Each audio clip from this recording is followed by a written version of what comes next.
Enlarge new Switch firmware, new Super Mario Odyssey profile icon options, and that means Trex Mario RWAAR as the Nintendo Switch loses some of its brand new luster. Fans have begun to question a few key missing features, from the long-running Virtual Console service to traditional apps like media players and web browsers.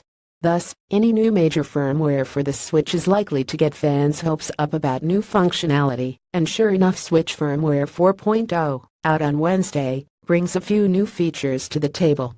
Arguably the most notable addition is one that comes so close to fixing a major Switch problem: the inability to back up any save game data. Switch 4.0 officially adds profile and save transfers between Switch systems. This process will entirely wipe whatever selected data is moved from the source system.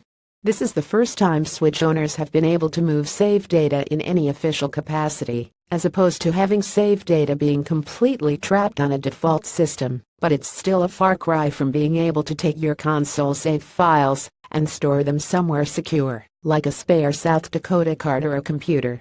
Purchases are linked to a universal profile, and these have already been transferable, so long as the source console's licenses are deactivated first. We can only hope this feature rollout is a hint of more functionality in the future. Otherwise, the race is still on for hackers and exploiters to beat Nintendo to the Savavika punch and thereby drive legitimate users towards hacks in the process. Nintendo has also finally made good on a promise to support video capture for Switch games, but the functionality has launched in a weird, and therefore Nintendo-like way. The good news is that this works much like it does on the Xbox One and PlayStation 4 platforms, in that the system will automatically capture and store your last 30 seconds of play, meaning, if you do something cool in a game, you have a moment to trigger the capture by long pressing the system's capture button. Afterwards, you can manually trim the beginning and ending of the 30-second clip as you see fit, before uploading to either a Facebook or Twitter account. The bad news, however, is that this video capture feature is currently only supported by 4 games, and they're all first-party fare: Mario Kart 8 Deluxe, ARMS, Splatoon 2, and Legend of Zelda Breath of the Wild. Nintendo has not indicated if or when other titles will be supported, and for now, it also hasn't announced the ability to simply grab those video clips as files to be used however you see fit. It's social upload or bust.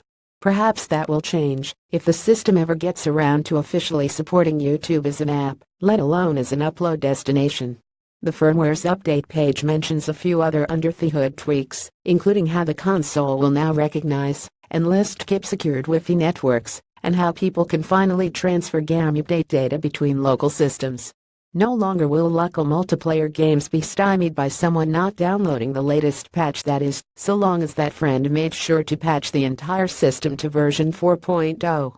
And, hey, it has new Super Mario Odyssey profile icon options too. That game is coming out soon, right? Maybe that will keep fans busy enough to ignore the system's continued lack of multimedia apps or virtual console options.